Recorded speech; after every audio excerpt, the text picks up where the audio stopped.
The views, comments, and opinions of the following program do not necessarily reflect those of Morris Media Studios, MorrisMediaLive.com, or its affiliates. Listener discretion is advised.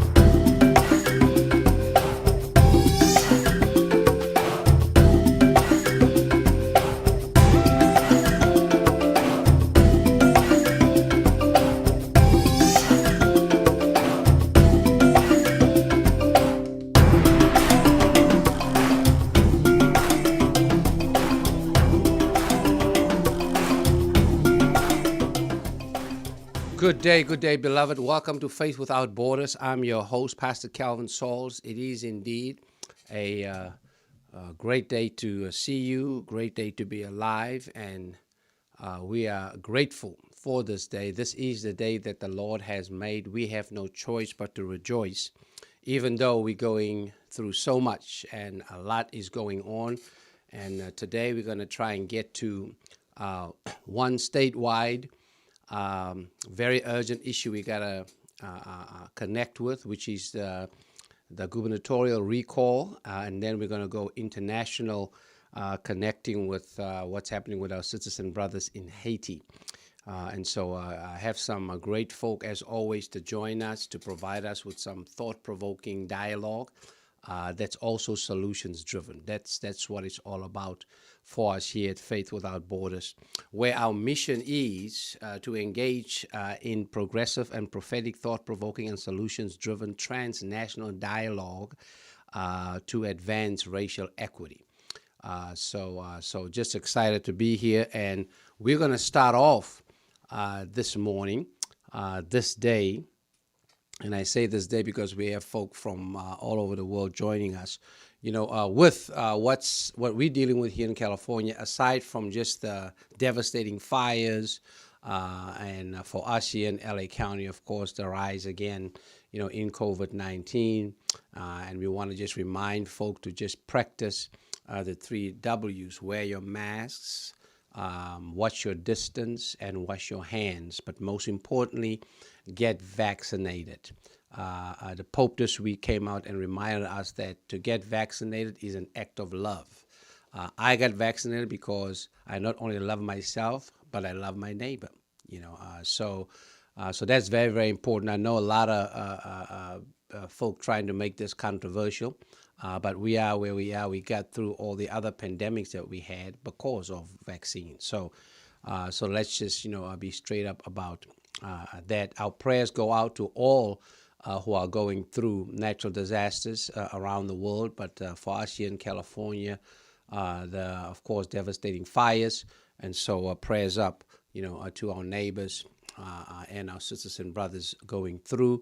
And as always, we stand ready to assist in any way possible. But today, we're going to talk about a potential political disaster.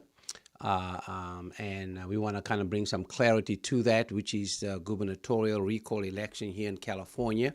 And I have the pleasure of welcoming with me 2 friends and colleagues who know much more than I do about this, and that's what I love about being the host. I don't have to know everything, and I can invite people who know the subject matter and can enlighten, empower, excite, and move us into action.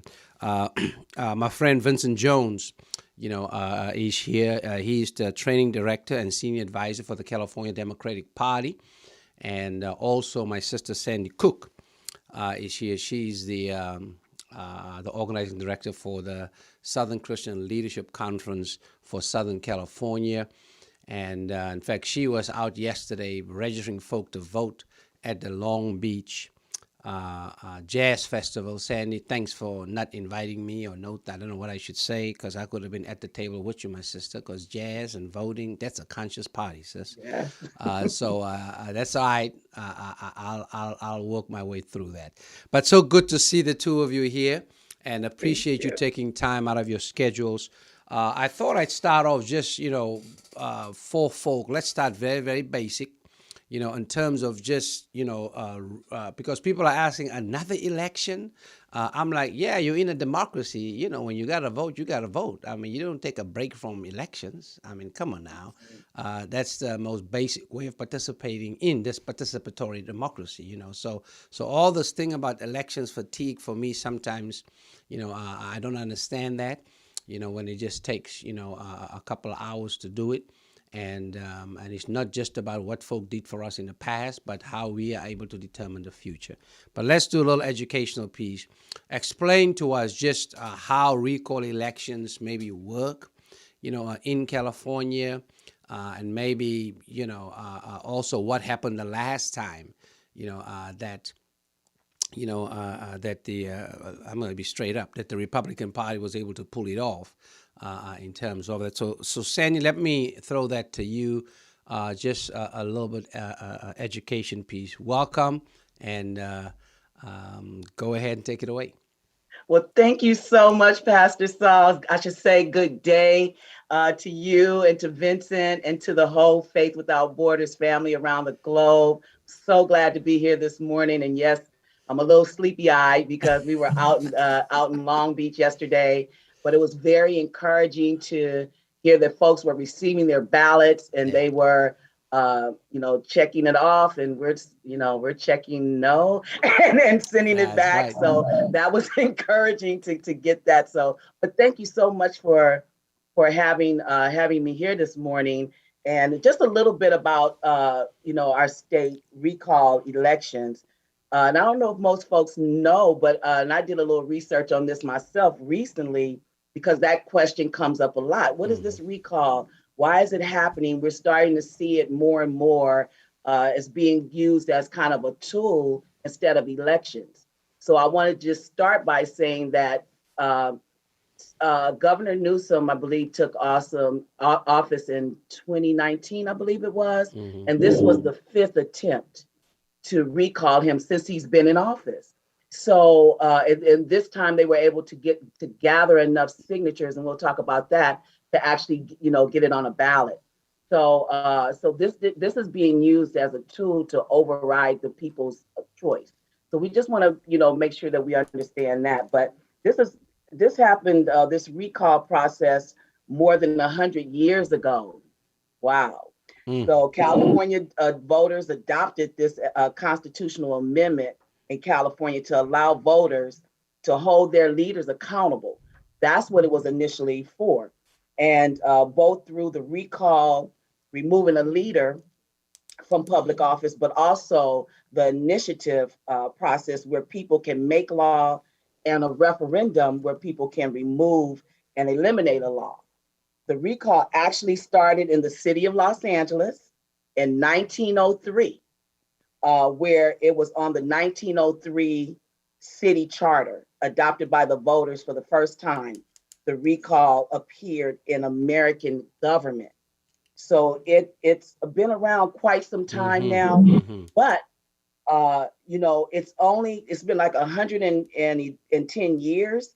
But there's only been 179 attempts to recall officials in California, but only 11 collected enough signatures, because one of that process is that you have to collect signatures to be able to, a certain amount of signatures to be able to get a ballot. And so this only happened 179 times. So for an attempt of that, only 11 collected enough signatures, and only 6 actually were recalled out of that process. And as we know, in our lifetime, the last one was in 2003, as Pastor Sauls mentioned, the recall of Governor Gray Davis. And the replacement was Arnold Schwarzenegger. And so that replacement made history. and had global implications, right? Mm-hmm. And so we're in that situation today. This is the same. We're like repeating history right now. And so that's just a little overview, Pastor. I hope that was enough, but No, that's just a little history about the recall process in that California. yeah, that's very, very helpful. Say a little bit about how many signatures folk need to get for a recall, and also, I mean, the fifth attempt. So that means folk being out, to Absolutely. basically do this since the outset, around that. How many signatures is needed for a recall, and maybe and then I can maybe bring Vincent in on that. What role did COVID-19? What role did the pandemic play? In all of this, and it could have kind of taken advantage of it, around there. But how many signatures, and then maybe also the role of COVID, and then we'll transition to Vincent. Okay, awesome. So in this particular race, it took a 1.5 million voters, registered voters, to sign a petition to recall.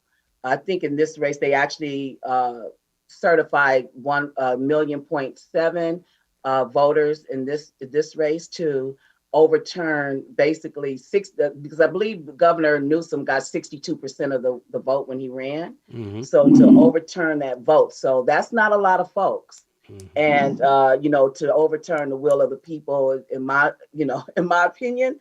And there are, you may have heard of a lawsuit, and I won't speak on it thoroughly, but there is a lawsuit going on now regarding the recall. I believe that the Secretary of State is on that case. And Vincent, I don't know if you know more about this, but it's just happening. It's breaking news, if you will. Mm-hmm. But we do see some need for reform around this process. Yeah. So that's how many they needed, Pastor. Yeah. Mm-hmm. 1.5 million signatures. Okay, great. Thanks for that.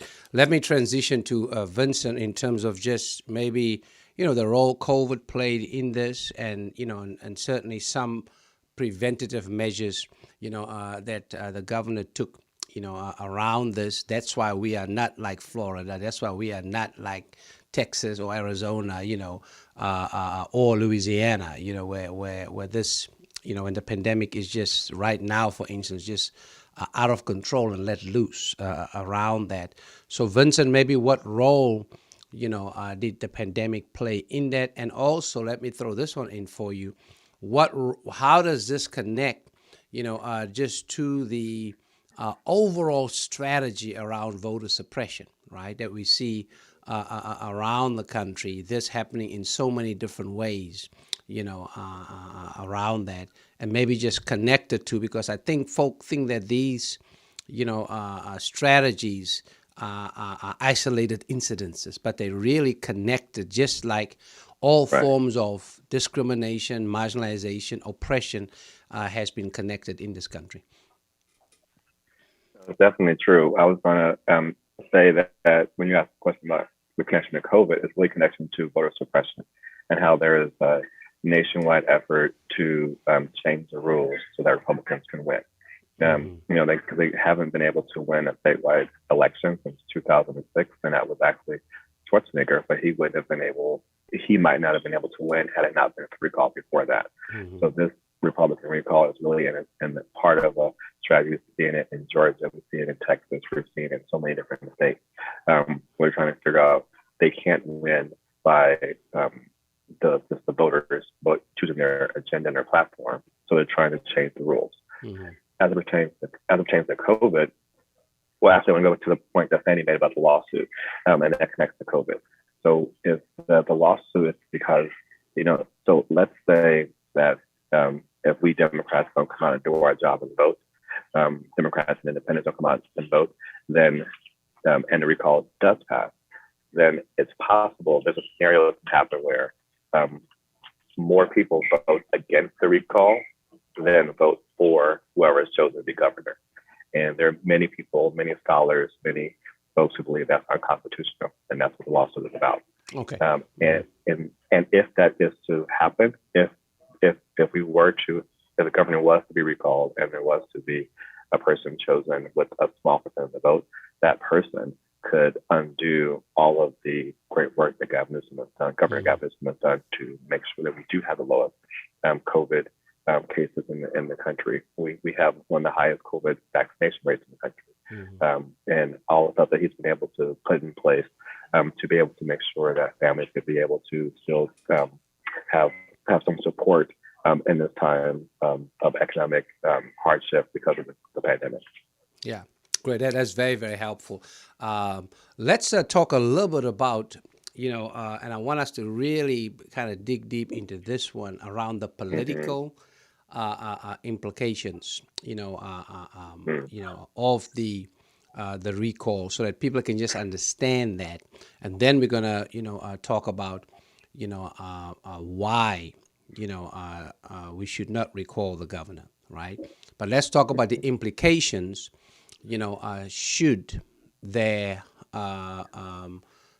should there be, more votes for the recall? Because I think folks just need to understand how consequential that is, and the impact it will have, for us here, in the state, but also nationally and globally, because, California is a nation state, and it's one of the largest, states, in the country. And I mean, this would be a huge prize for the Republican Party. Of course, they would have gotten it, through the back door, which is kind of how they're trying to get a lot of things right now as part of their, as a Black South African, as part of their strategy of minority rule. We got to just name this and call it out around what that strategy is. I know I'm well aware of that in terms of what the national, party tried to do, has done in South Africa, since 1948 when they came into power and apartheid was introduced. But let's just talk about the implications. Can you kind of just lay it out for us, Vincent? Just what are some of the implications? Should Governor Newsom be recalled?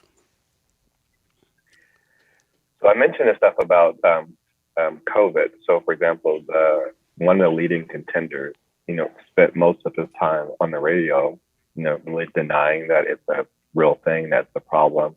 A lot of the precautions that have been put in place to help to contain the virus in California could be eviscerated because they're not stuff that's put in law by the legislature. They're put in law by the executive branch, by the governor. So that's something. There are a lot of the economic programs, so the governor put in place the California's comeback plan. And was able to put a stimulus check in the hands of 2 out of 3 Californians to be able to put to get renters who have been able to get not keep people in their home with paying back 100% of their back rent. And a lot of these programs could be repealed by a person who's elected by a small percent of the population.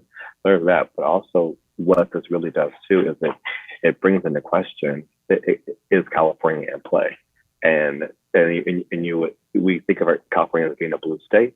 It's largely a blue state, but it's not totally a blue state. And they want us to spend resources in California, so we can't spend those resources elsewhere to be able to advance a more positive progressive agenda around the country. Great. Sandy, can you add a little bit to that in terms of just implications? And you, of course, can talk from a Los Angeles, up perspective, in terms of just how will this impact us? And then we're going to dig in, around, how do we, stay on track in terms of,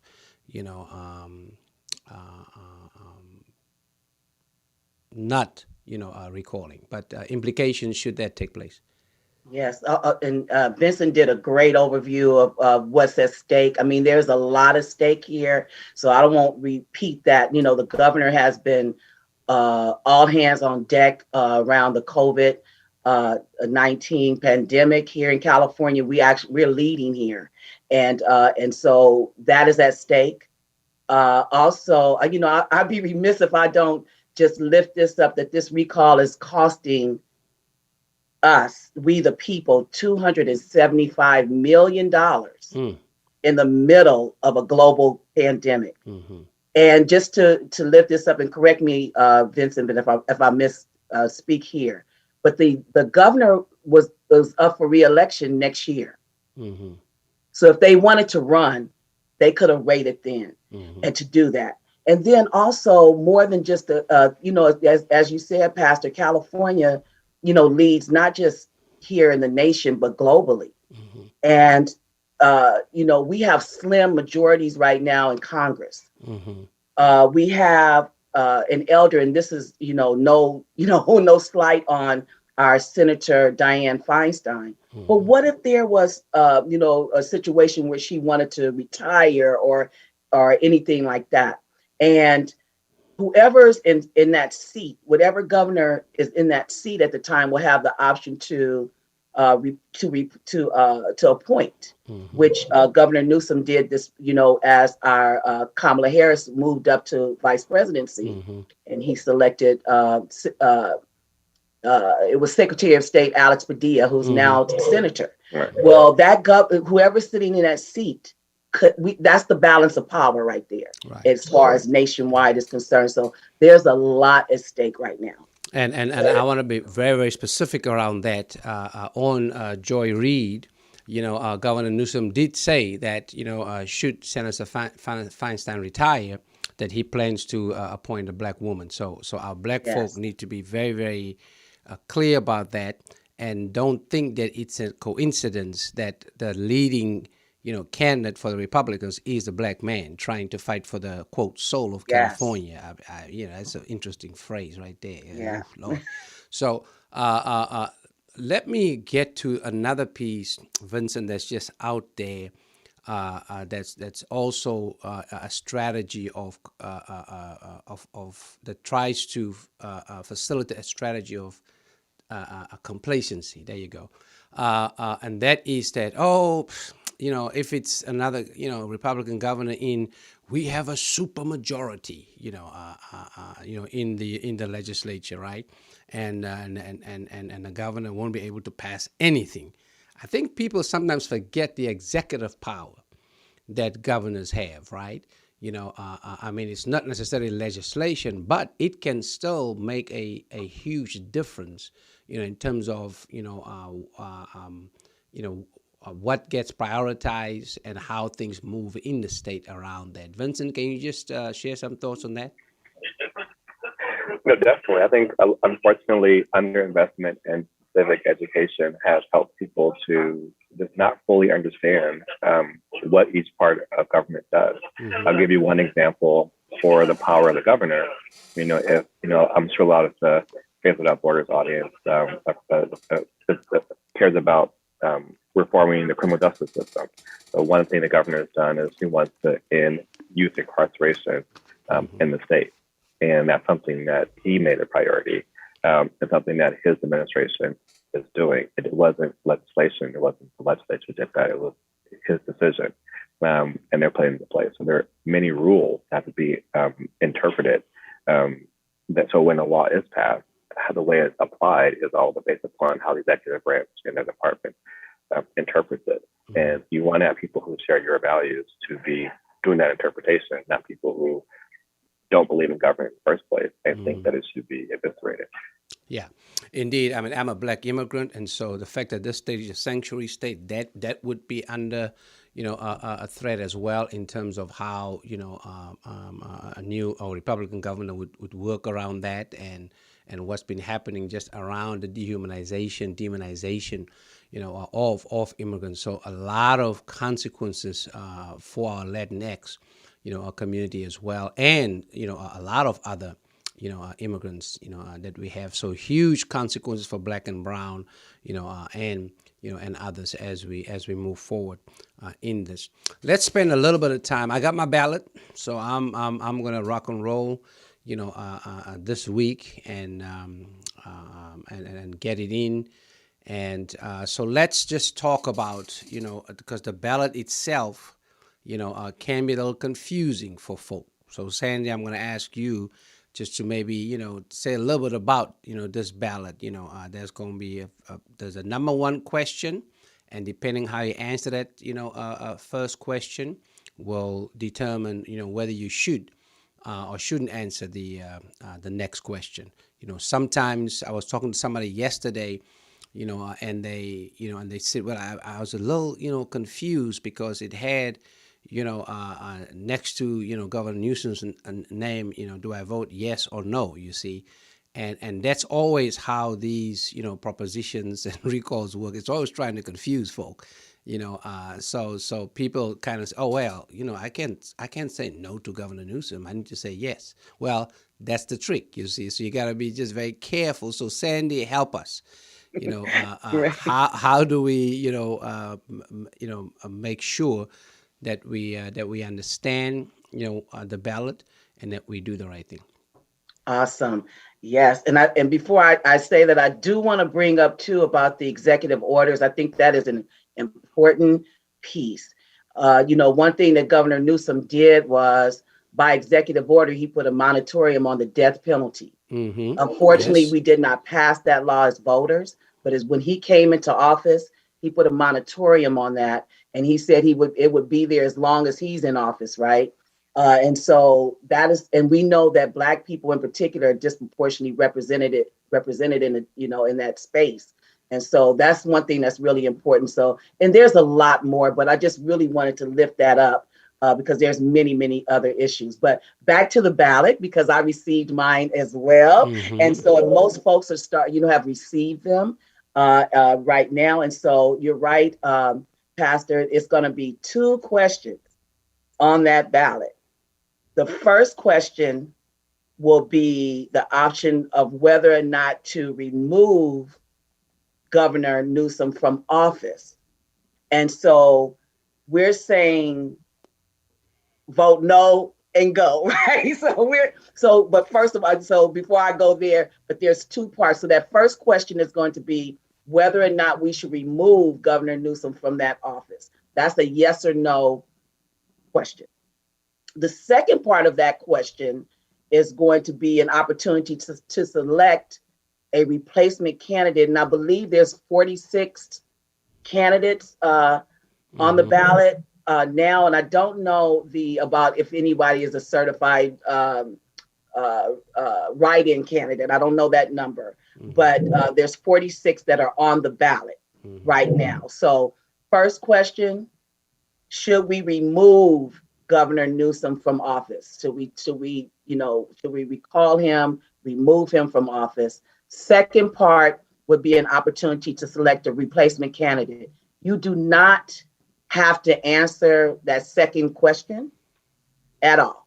Mm-hmm. So I think that might be a little confusing for folks. Like they might think it's incomplete if they don't answer that question, but you do not have to answer that question. As a matter of fact, I did not answer that question because I'm supporting Governor Newsom personally in this election. So my no vote on that first question is my support is supporting or voting for Governor Newsom, right, to stay in office. So it can be a little confusing, but that's basically what that looks like. I have another question about that, but I know we might lose Vincent, so I'm going to ask him this question quickly, Vincent. As part of the California Democratic Party, why do we need to, vote no? That Governor Newsom should not be, recalled. Give me about 3 or 5 reasons around the platform that we are working on, as we move forward. Well, I think everyone has defined their own reasons, but one main reason is this. We don't want our system of government to be subverted by a small group of people who are who realize they can't win by having a debate of ideas. They can only win by changing the rules. So for me, that's number one reason. I do support the governor. I do believe in his platform. I do believe in what he's accomplished. But for me, the fact that we have people from Republicans in Georgia and Texas and in Arizona, all over the country, trying to change the rules so that they can change people who approve elections, they can do all these different things. And here in our state, they're trying to elect a Republican with maybe 6% of voters in a small election. That to me is not cool. Beyond that, the governor has done a great job at controlling COVID-19 in the state, and that's important to me. If you look, there's a map I saw yesterday where it shows like the green and red, but kind of like the state of COVID. And I think California was the only green state. The rest of them were all like shades of red. And that's just unconscionable. You have in Florida where the governor is trying to sue school districts for having mask mandates and with kids and faculty members. We don't have that here in California, but we could if people do not vote no on a recall. And as Sandy said, just vote no and stop. Don't even think about the other people. Just vote no and stop. Great. No, that's great. Well, Vincent, listen, thanks to you. Say hi to the entire team up there, Yvette, and all of them. Y'all keep on keeping on, and we're gonna do what we gotta do, to see, how we, stay resolute, on this path. The number one security threat right now is COVID-19.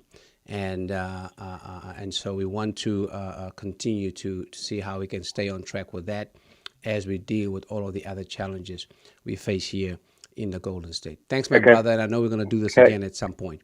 All right, stay blessed. Can I wait? Yeah, go ahead. Can I add one more thing? Yeah. And people can go to kadem.org to sign up to do a virtual text bank, a virtual phone bank, and eventually to do COVID safe canvassing. Because democracy is not just about voting. Democracy is also about being part of the process to make sure that people are voting and people are engaged in the process. So go to cadem.org and get involved. Thank you all. Thank you, Sandy. That's right. cadem.org. Go there and let's continue to be part of this participatory democracy. That's what it's about. It ain't just about voting. You're right, Vincent. Right. But it's about staying engaged, throughout. Right. Thanks, man. Appreciate you. Thank you. Thank you. Yes. Sandy, let me ask you this piece, because this has also come up, around this ballot piece, because I really want to make sure we help people, we assist people. Some folks say, I'll vote no, that the governor should not be recalled, and exercise, just in case, that happens, I'll choose a candidate. But you cannot do that, because that might invalidate your ballot. Can you help us with that? I'm just trying to, sift through what I'm hearing and what's out there so we can just clarify for folks.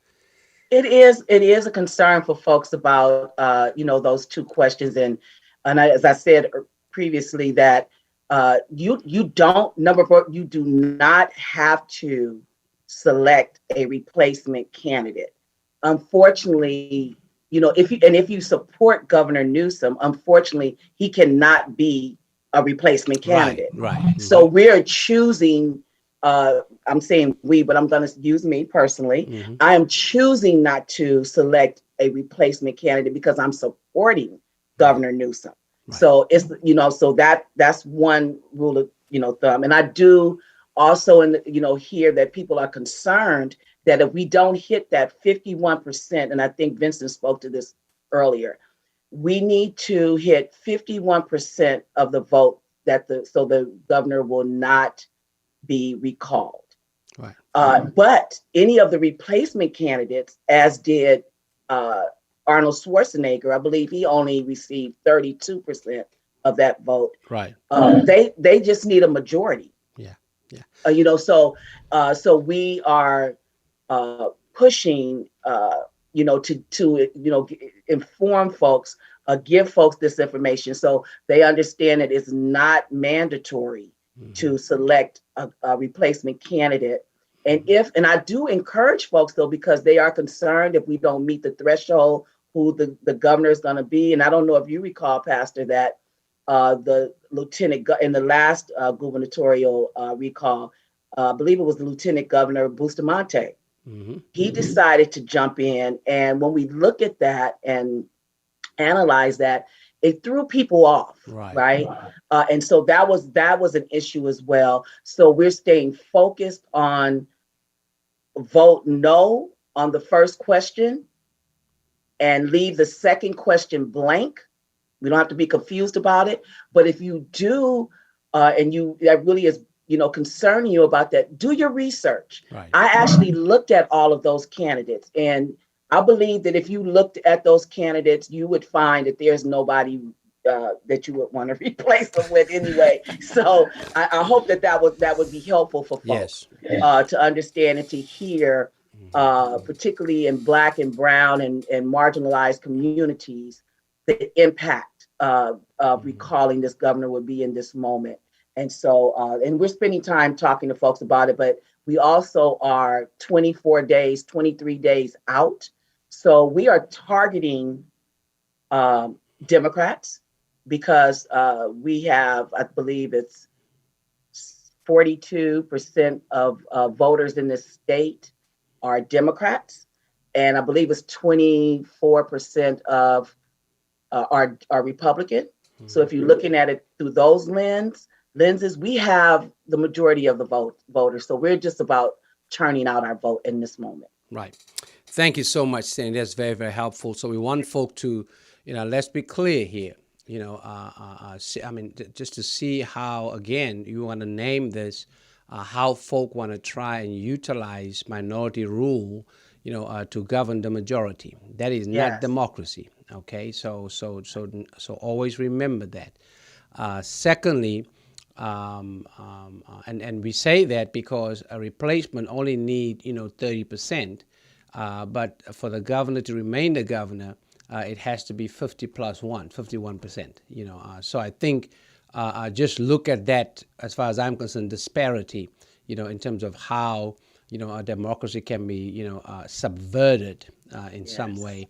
This is the big prize, in the union, and we unapologetically encourage and urge folk to vote no, and that's all you got to do. You don't even have to look at all these other, candidates, especially if you don't have time, because, they're, I'm just looking at some of their, commercials, around that. It's just, it's pure personality politics. Check out the platform. Very, very important. It ain't just about, they're all trying to make this about, personality, right? And we've seen what a personality cult can do by who we had, in, the White House, and how that, turned out, right? So it's about the platform. The platform is how we continue to make progress forward, into the future, and to make sure that all have a sense of belonging as we become a beloved community. The governor certainly isn't perfect. The state is not perfect. However, he is the best candidate for where we are and what we need to be about for such a time as this. And that's, I'm sticking to that. And really, push that forward. I encourage everybody, if you have any concerns or challenges, just hit me up. Whether it's through my Facebook or my, Twitter or Instagram, and we can discuss, and debate, if you want to. But on this one, we want to be very, very clear as to what needs to happen. The final what's the final date to register to vote? So the August 30th is the last day to register to vote. Okay. And they can do that by going to the California State Secretary of State's website. Mm-hmm. And no matter what county you are in throughout the state, you can register to vote from that point. Here in LA, mm-hmm. We're at lavote.net. Mm-hmm. And so you can go online, register to vote by the 30th, and still get your ballot at home if you registered to vote by the 30th. Okay, great. You can mm-hmm. also vote in California. We have same day, or what we call conditional voting. That means that you can go into a vote center. The vote center early voting starts September the 4th. You can go to the Secretary of State's website and find a vote center near you throughout the state. And you can walk in, register to vote, and then vote that same day. We usually look at that, we call it provisional voting most times. They'll give you a ballot, you'll fill it out, and then they'll check your qualifications to make sure that you're eligible to vote, and then your vote will be counted. Okay. And then I also want to bring up that there's also an app called Ballot Tracks. I don't know if you're familiar with that, Pastor, but I signed up for Ballot Tracks for the 2020 election. Okay. And then for this election, I actually got via text a notice that said your ballot is on the way. Okay. And then once they receive my ballot, they'll let me know that it's been received. And then when my ballot is counted, they'll let me know that my ballot has been counted. So I also want to recommend that folks sign up for Ballot Tracks. Okay, great. Thanks so much, Sandy, for joining us. This has been very, very informative, helpful to folk. And again, if you have any other questions, you have it in terms of those websites to check out. Sandy, as always, appreciate you, my sister. Thank you. Keep Thank up you, the good Pastor. work. All right, So take care. glad to be Blessings. here with you. All right, great. Okay, we're going to switch for a minute to really connect with what's happening in Haiti and looking forward to that. So let's transition to that, with some music, from one of the organizations that I've had the privilege of working with. We're still in contact with them and looking forward to continue to work, with them. They have a beautiful musical group that I was blessed to hear the last time, that I was there. And so here, that organization is Focal, and let's listen to some of their music, and then, we'll come on in on the other side.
I love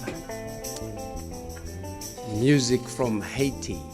And when we were there just about 2+ years ago, as part of a collaborative, called you'll hear us talk about them a little bit later on. It was, the Links Incorporated under the leadership of Dr. Talma Day. We had the AIDS Healthcare Foundation a part of that. Anita Castile, was there. And then I was still at home in United Methodist Church. We all came together in a humanitarian, relief effort, called Hope for Haiti.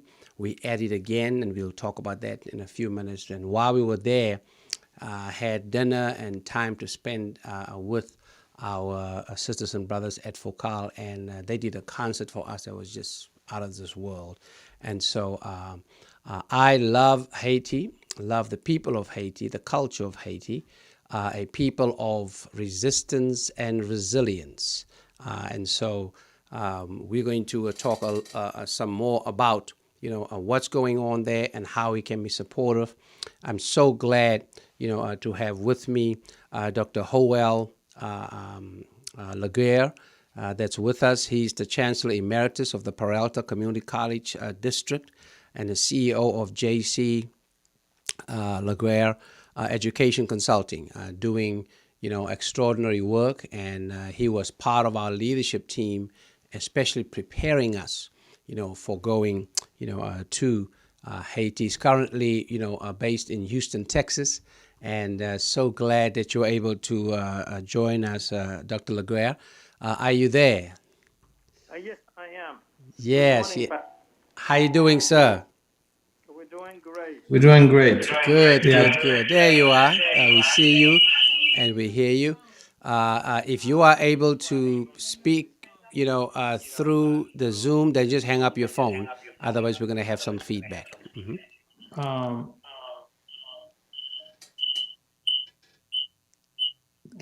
So just hang up your phone. Because we can hear you. I don't know. Can you hear me? Yes, we can hear you. There we go. That's much, much better. Good to see you. Yeah, I can hear you. Wonderful. We can hear you too. Okay, apparently he can't hear me, so he will probably have to call in then. Okay, can you hear me now? I tried to put on a headset and see if that will make a difference. Okay, can you hear me now?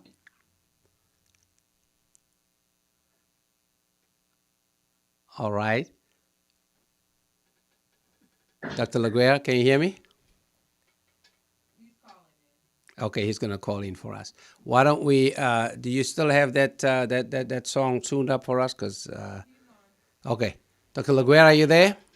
I am here. All right, I can hear you, and you can hear me. Yes, I can. Wonderful. Thank you so much for joining us today. Let me start off, by just checking in on you and your family, both here in the U.S. but also in Haiti. How's everybody doing? It's been a few days of issues and trying to make sure that we attend to the needs of our people. So on this side of the waters, we are doing well. But as long as our people are suffering at home, we do not feel that we are doing as well as we should. Absolutely, and I can certainly relate to that. As one, born and raised in South Africa, when things are challenging there, it just hits me directly, around it. So we can certainly, understand that.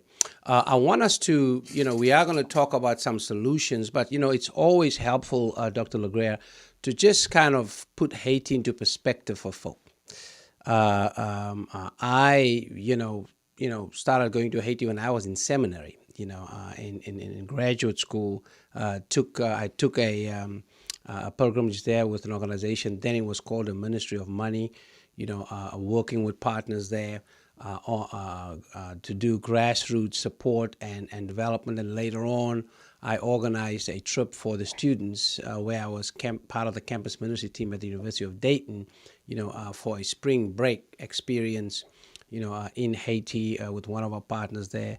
St. Joseph's Children's Home in Pétionville. So, there's just this long-standing connection, deep connection I have, and part of this connection also is my understanding of Haitians. The Haitian people being a people of resistance and a people of resilience, and sometimes, that gets lost by how people try to, develop a narrative, around Haiti. One thing that we can never get away from is the fact that Haiti was the first Black republic, in the Western Hemisphere, because of its resistance, of the French colonization, and of course that liberative action, then became a geopolitical and economic threat, to the United States then, because of course because of enslavement in the United States and all of that.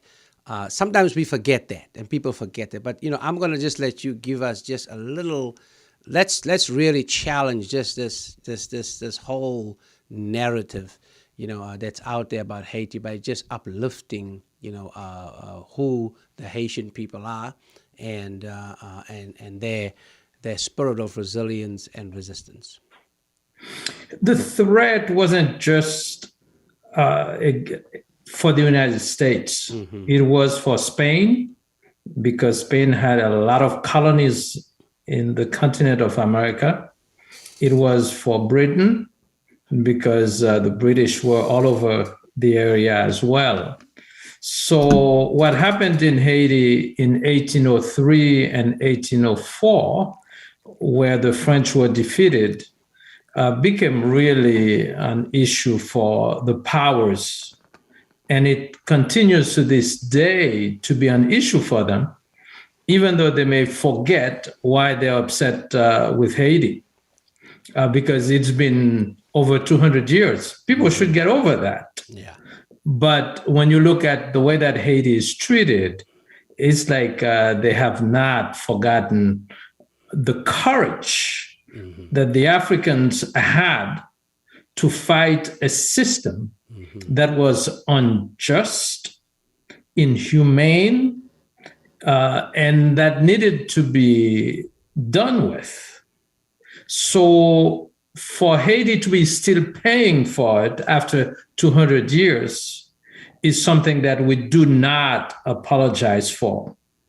So the Haitians are not just resilient, they are just courageous people. And it has been so ever since we left the motherland, Africa.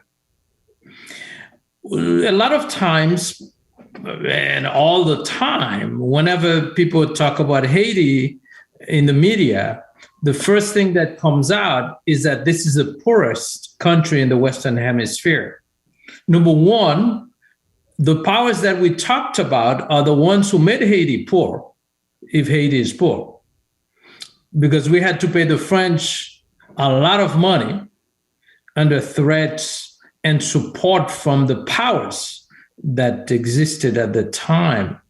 But we see Haiti more like the second independent country in the Americas.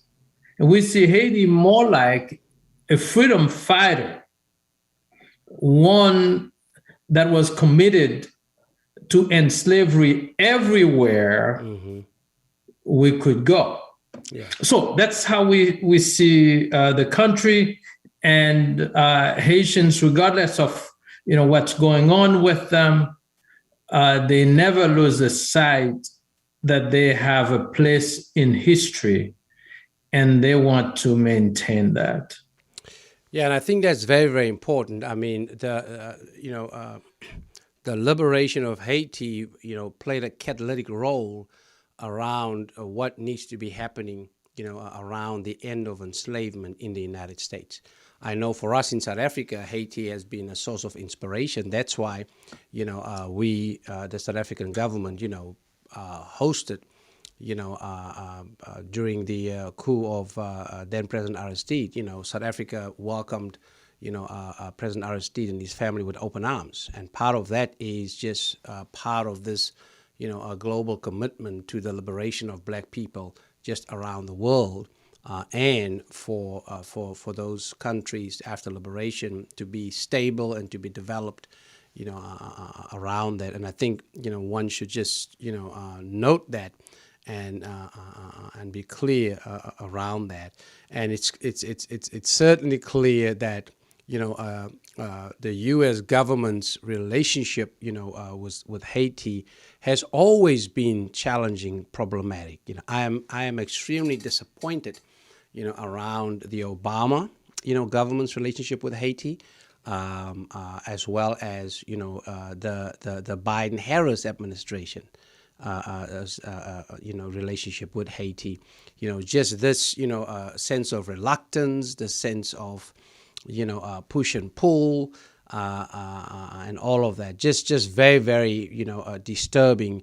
Can you give us just a sense of how that has been? Because I think later on we are going to be talking about the approach that we are taking, in terms of our work that we are collaborating on in Haiti, as it relates to, citizens diplomacy, because clearly government diplomacy, has just been, an absolute, a tragedy and failure, in terms of, Haiti. Your thoughts? Yeah, it has been going on forever. So we can go back to the Clinton administration.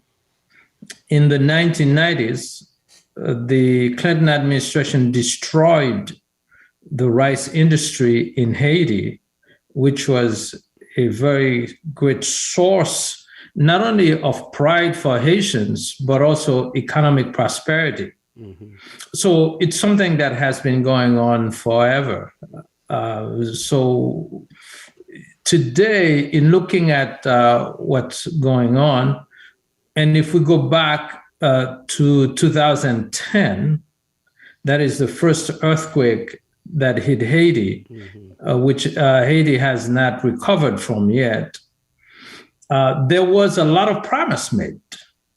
Mm-hmm. The U.S. promised $1.2 billion, mm-hmm. and very little of that ever really made it to Haiti.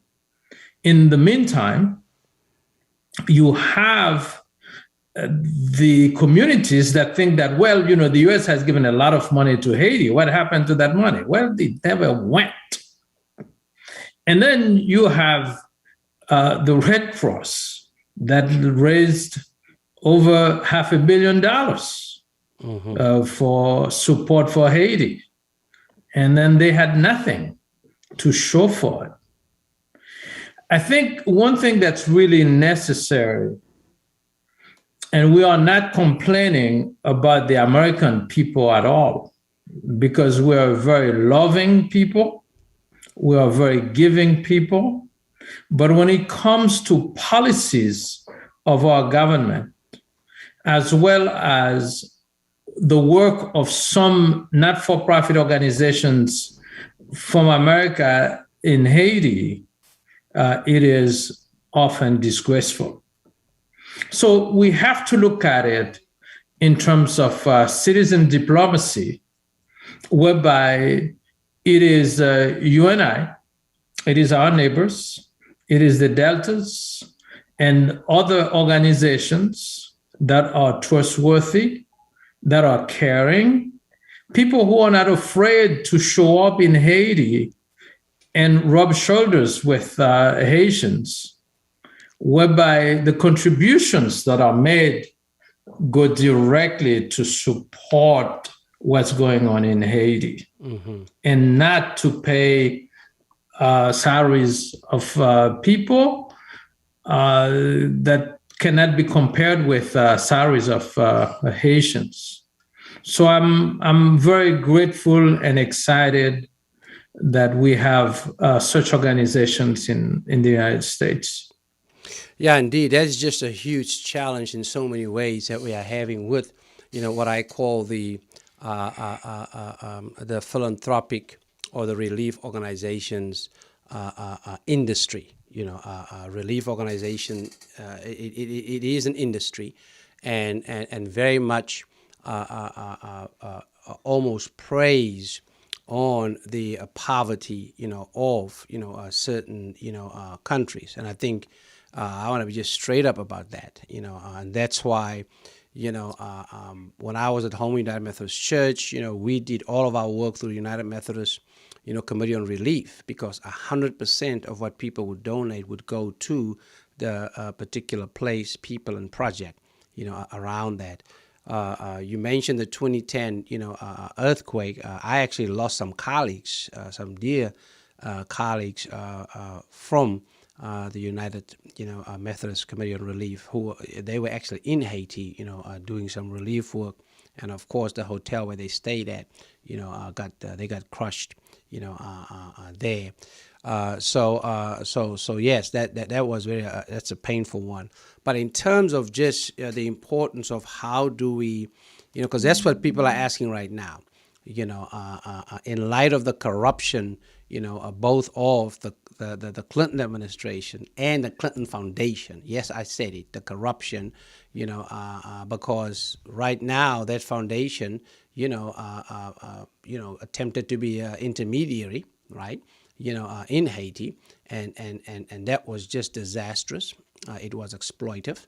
And even they have nothing to show, or little to show. Let me say little to show, and be gracious and say little to show for the resources that so many people gave in terms of that, and so we can't wait for the Biden-Harris administration to come to their senses as it relates to Haiti, because the government certainly has a track record around how it relates, to Haiti, and what's even more painful is that we're dealing with, with folk that we share a skinship with, around that.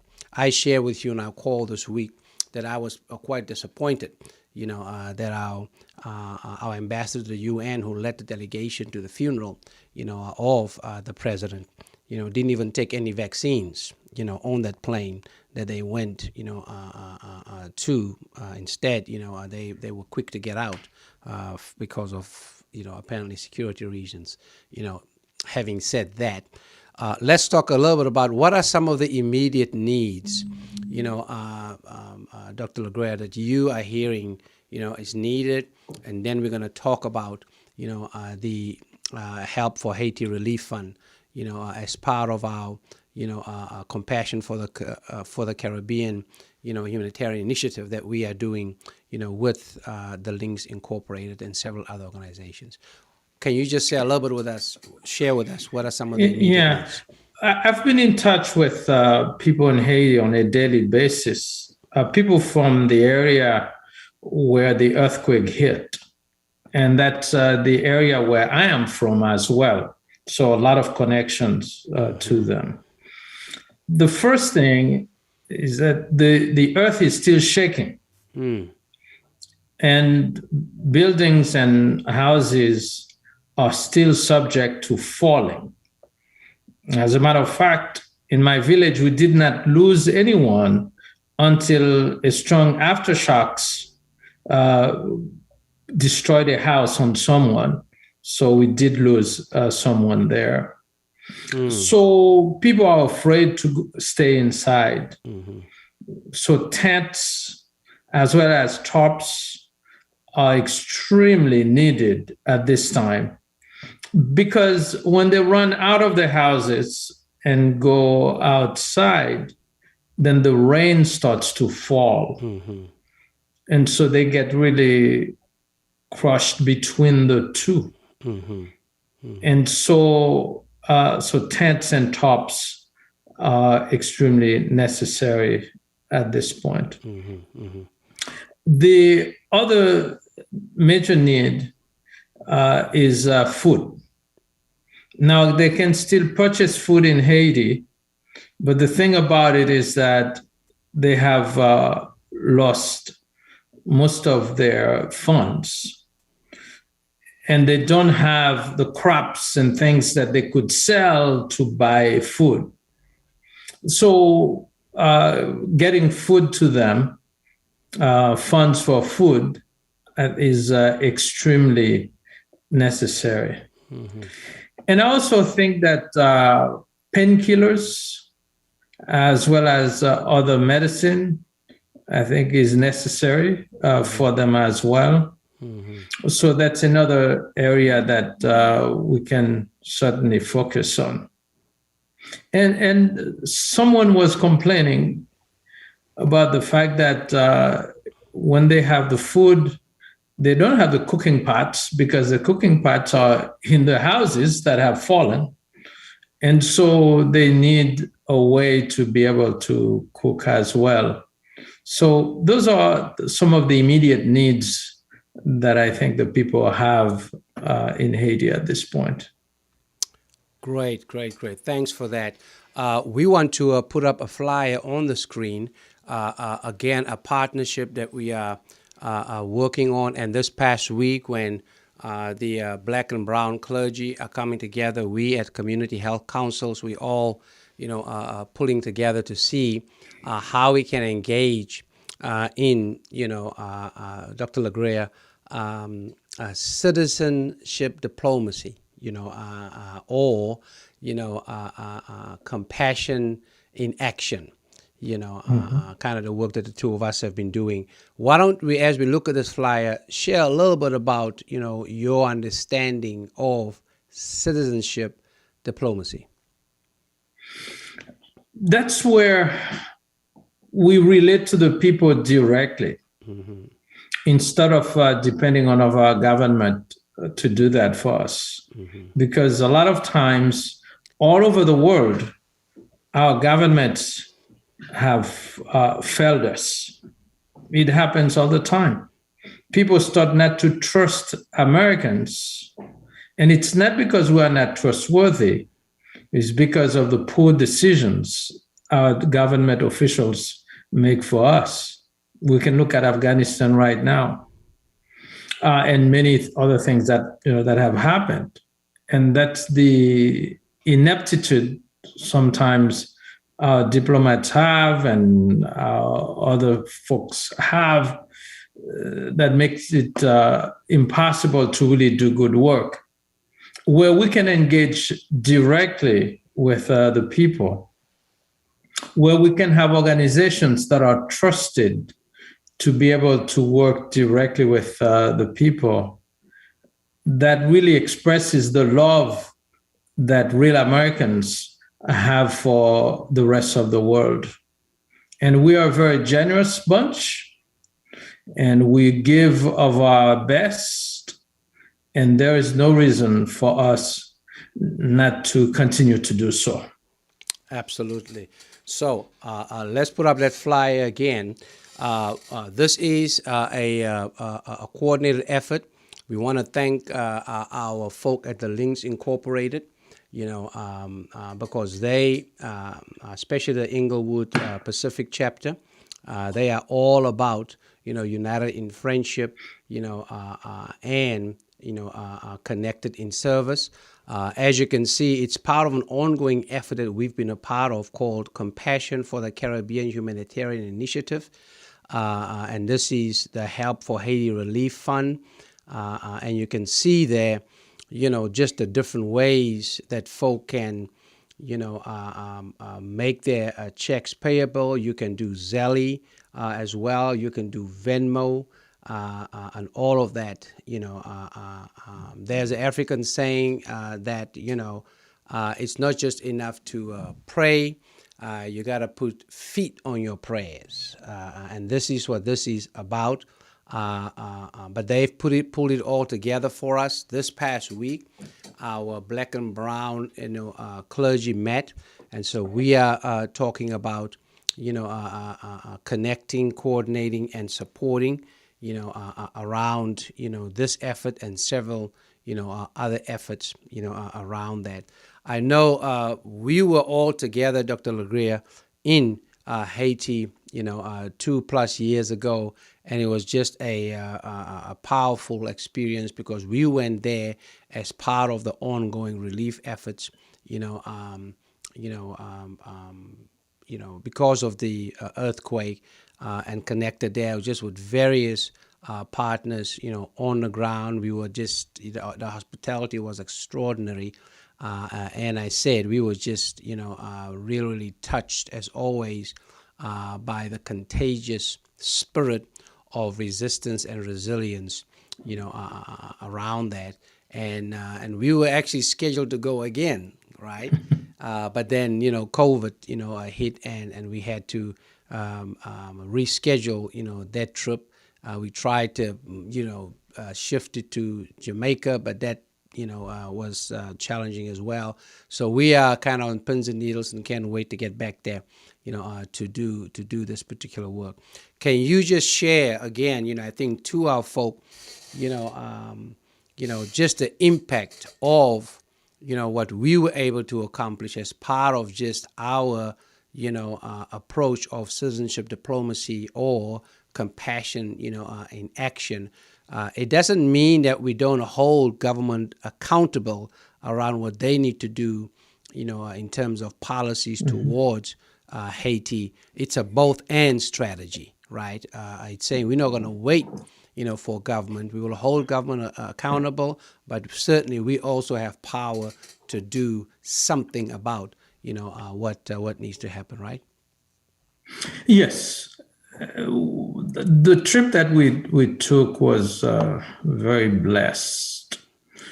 We had an opportunity to work with a school that teaches mostly young women leadership, entrepreneurship, and they do a lot of tailoring in terms of fashion. Mm-hmm. And they also do culinary.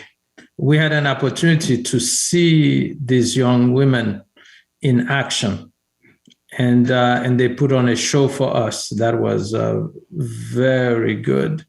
It gives us an opportunity to see the talent that Haiti has, and with the appropriate resources, the Haitian people can certainly take good care of themselves.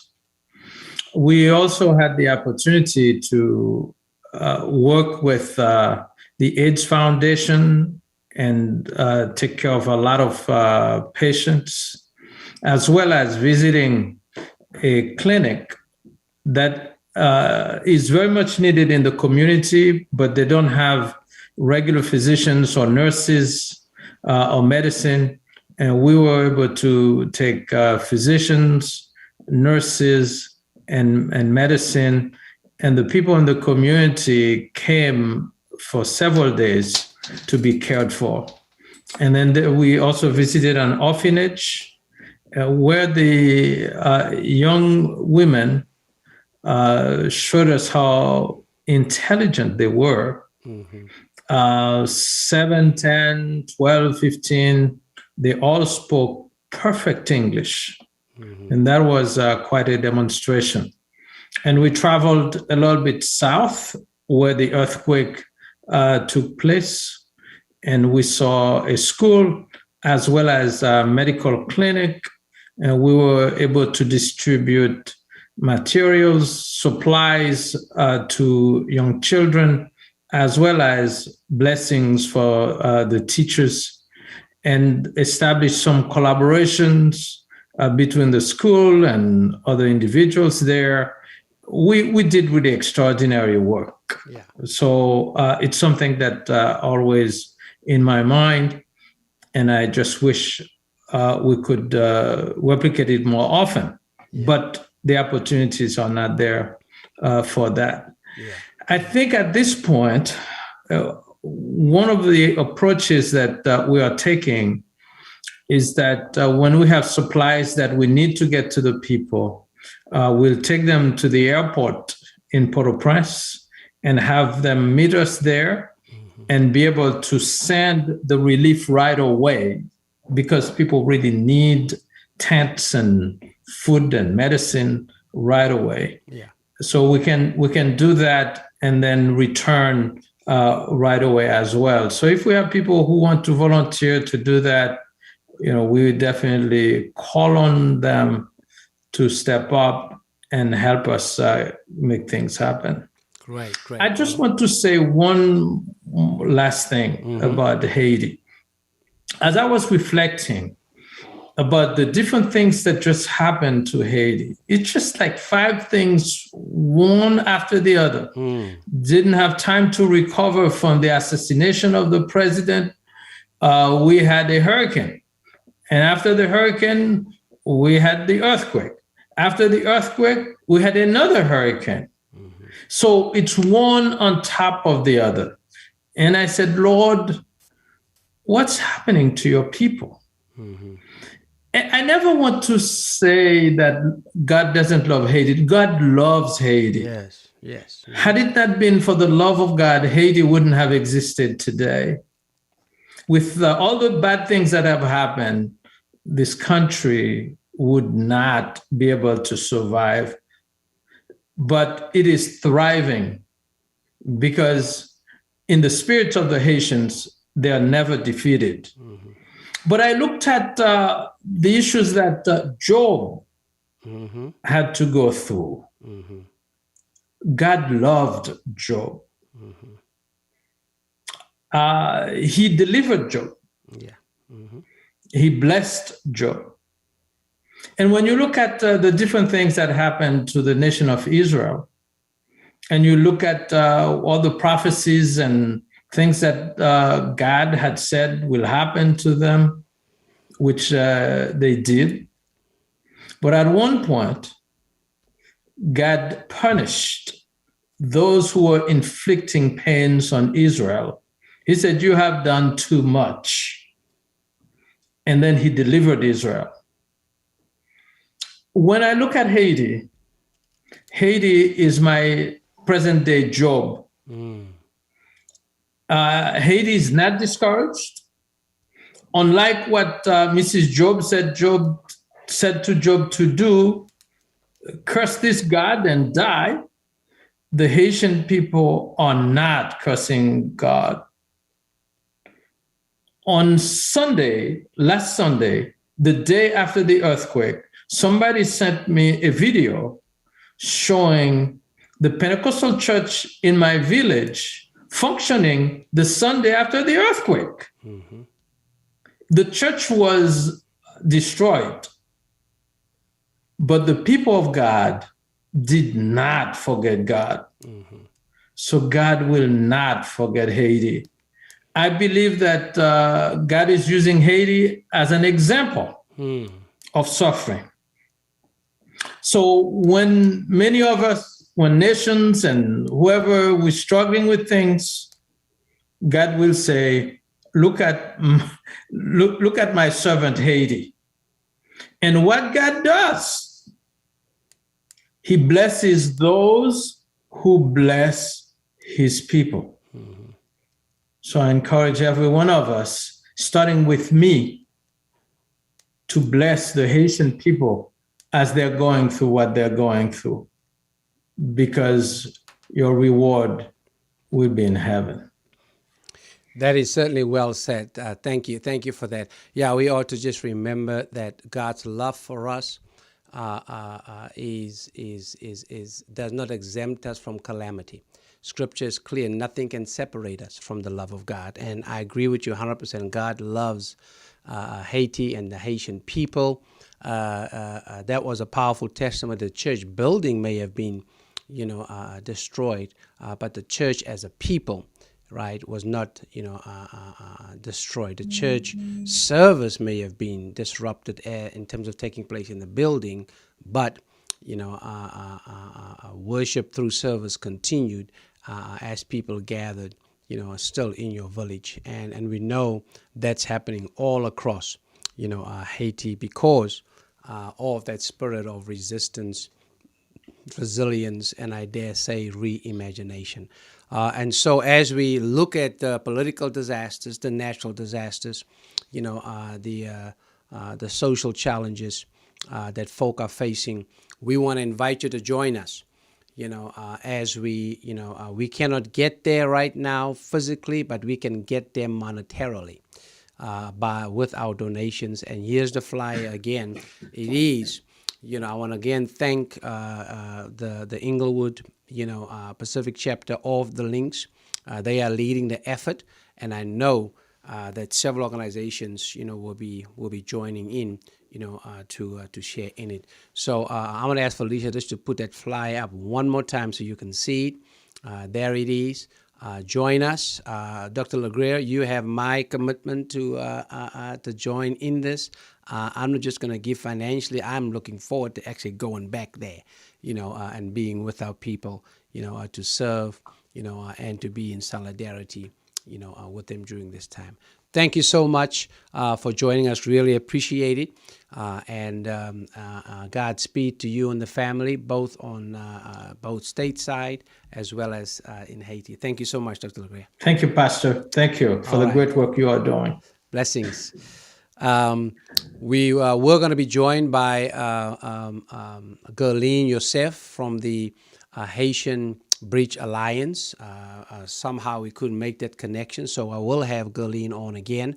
But I'm going to encourage you to check out their website. That's one of our local partners that we connect with, doing some work, in Haiti, as well as here with Haitians in the United States, as well as with Haitians who are right across the border in, Tijuana, making sure that they have what they need, as they continue, to seek asylum. And they are HaitianBridge.org, HaitianBridge.org. Please check them out. They have a petition on there regarding the assassination, of, President Moises. They'll probably have another petition on there as it relates to relief work. But we'll have Gerline on as soon as we are able to work out, the technology, around that. So we want to just remind you today, we talked about the recall. Now, let's be clear, y'all. And I want to thank those who joined us, on Facebook and on YouTube. As Jan Perry put it on Facebook, if the recall is successful here in California, they're going to take it all over the country. So let's wake up and make sure that we participate in this election. And as I said earlier on, we urge you, encourage you to keep California on track by voting no on the recall. Let me quickly make an announcement of an upcoming series, that's starting this week, that I will be facilitating and am coordinating, at Community Health Council. So I'm going to ask Felicia just to put that flyer up. This is called Soul Force Alliance. It starts on Thursday, 10 o'clock Pacific Standard Time. And it is a webinar series where we will be, first of all, engaging, in how do we continue to analyze, the drivers of disparity here in South Los Angeles. And through that analysis, see how we can organize for dismantling and disrupting, those drivers of disparity, and then to mobilize ourselves to see how we can reimagine, a Los Angeles, especially a South Los Angeles, in terms of what it can be.